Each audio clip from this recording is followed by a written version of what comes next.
This is ACMA interview.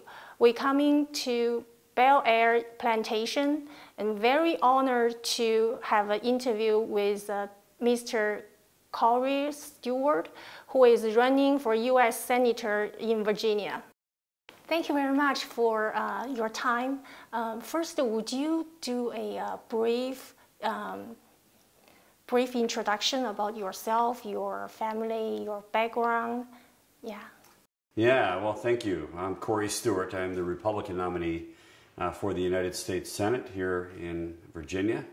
I am currently the head of Prince William County. It's the second largest locality in Virginia, just outside of Washington, D.C. My wife and I, Maria, we've been married for 24 years. We actually met in Japan when I was teaching English. We've got two boys, Isaac and Luke, and Isaac just started school. He's at a university out in Minnesota. And then Luke is a senior in high school here. Wow. We're currently hosting 3 foreign exchange students from China. Yeah, we just met 3 Chinese students. That's right. And they're a delight to have here.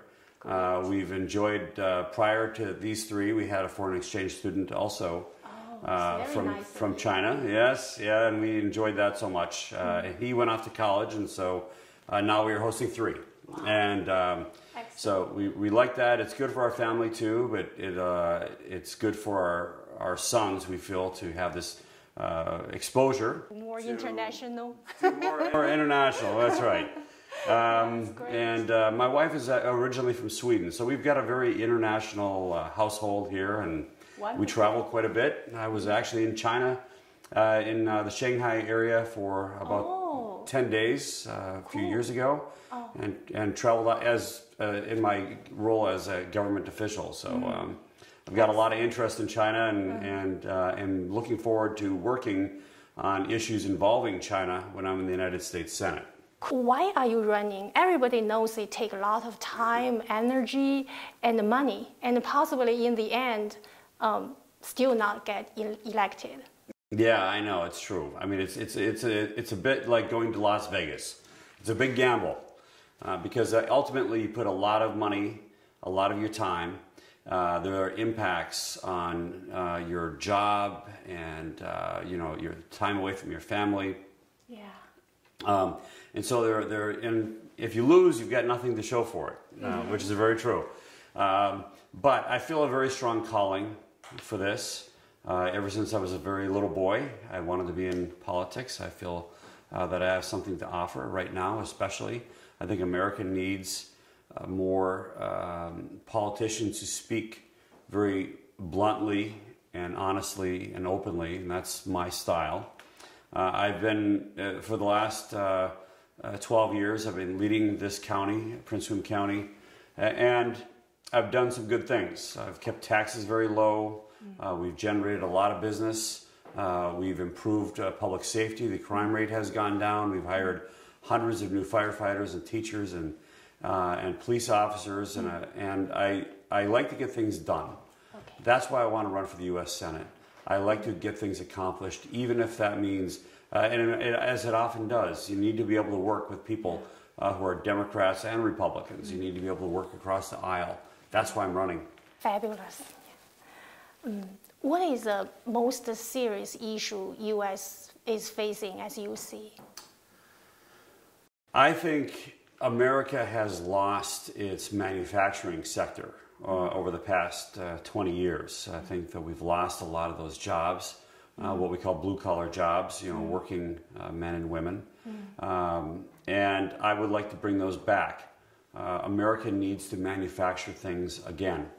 And that is why I supported the president's tax cut policy, and why I will, when it comes up for renewal in a few years, I will be voting in the United States Senate in favor of renewing that tax cut. But it also means that we need to renegotiate trade agreements with our trading partners, including, and perhaps most importantly, with China. There's a benefit of both ways.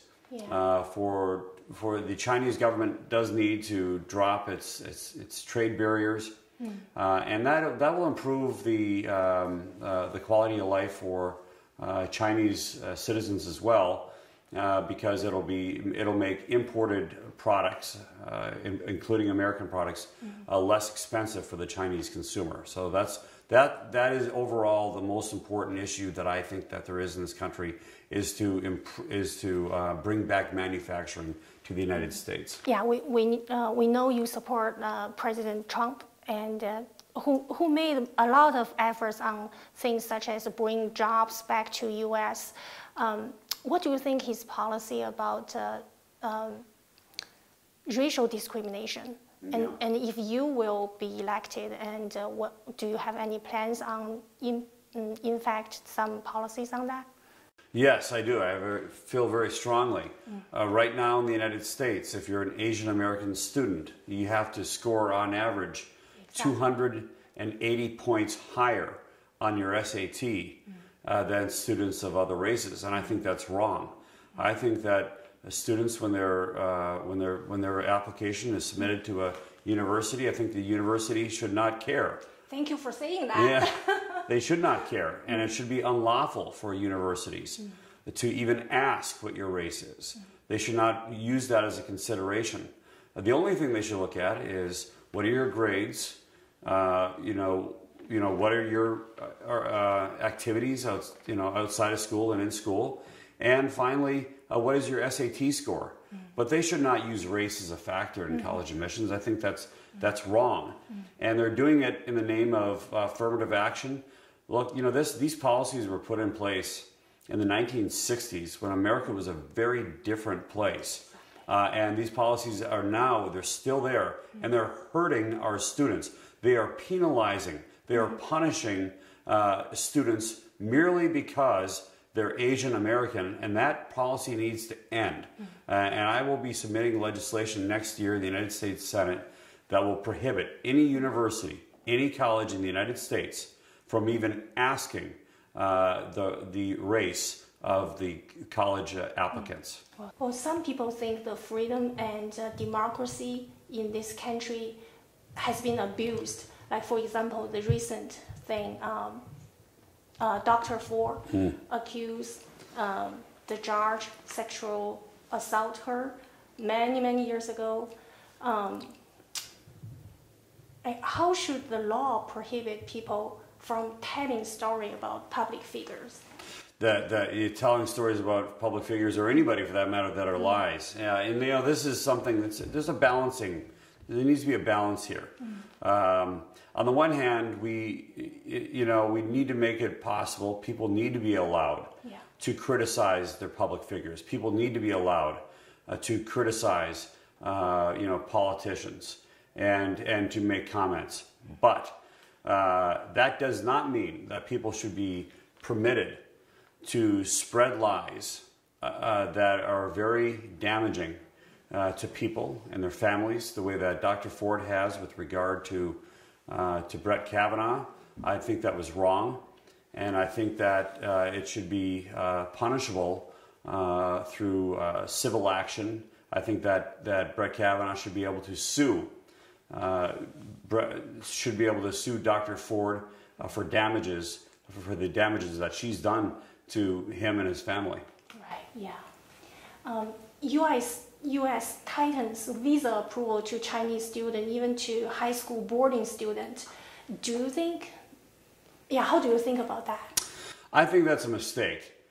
I think that having foreign students here in the United States is a good thing. It's not just a good thing for the students, it's good for the families who host them, and I'm hosting, my family is hosting 3 Chinese foreign exchange students right now. And it's good for our students. It's good for my sons who have interacted with the foreign exchange students. It gives them a broader view of the world and an understanding of China. And it is my hope. I specifically wanted Chinese students because benefit both. Yes, I want my sons someday to be able to travel to China, to work in China, to work with Chinese companies. There's no question that the 2 most important countries in the world today and going forward, from a commercial perspective and every other way, are China and the United States. And so that's why I think it's important for American students to have a better understanding of the world, to have that interaction with students from around the world is a good thing, especially students from China, since China is such an important country and will be such an important country for students to understand. When they're in the workforce, if they have an understanding of China, they're going to be able to get better jobs and they're going to be able to be more prosperous in their future. Yeah. There are news reports that President Trump called most Chinese students are spies. What do you think about that? Well, I support President Trump. And I support his policies on reducing taxes. I support his policies on standing up for American workers and renegotiating trade agreements and cracking down on illegal immigration. I'm very much opposed to illegal immigration. We need to build the wall. But there are some things where I don't agree with him. No, I don't agree with the president when he said that about Chinese students. And I certainly wouldn't have 3 foreign exchange students from China in my home if I thought they were spies. Exactly. What do you think the trade relationship between U.S. and China, and how do you think they could get improved? Yeah, well, going back to that, it's a very, very important thing. Because China and America have a lot to gain from each other. We have a lot to we benefit each other. And we can make all of our people more prosperous.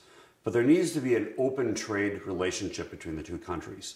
And right now, Chinese goods are coming into the United States freely, but American goods are not being exported to China freely.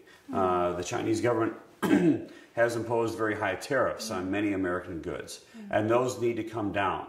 The Chinese government has also put in some non-tariff barriers, currency manipulation and so forth, that has made it difficult for American companies to export their goods to China. And ultimately that hurts, of course it hurts American companies, it hurts American workers, but it also hurts China. Exactly. Because it pushes up the cost of consumer goods in China.